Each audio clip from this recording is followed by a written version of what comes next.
Hi friends, welcome back to my channel. In today's video, I'm going to show you how to delete secure storage in Messenger. If you're new here, don't forget to subscribe and give this video a thumbs up. Now let's dive in. Step 1. First, unlock your Nothing phone and open the Messenger application.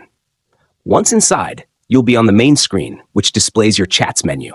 This is where all your conversations will appear. Step 2. Now, look at the top left of your screen where you'll find 3 vertical lines. This is the menu icon. Tap on it. Step 3. Next, locate the settings option on the right side and tap on it. Step 4. Now, scroll down to find the privacy and safety option. Then tap on it. Step 5. Next, locate the end-to-end encrypted chats option and tap on it. Step 6. Now, locate the message storage option and tap on it. Step 7. For the last and most important step, select the Delete Secure Storage option. Then tap Continue to delete secure storage in Messenger instantly. If you found this tutorial helpful, don't forget to give it a thumbs up and subscribe to my channel for more great tips. Thanks for watching.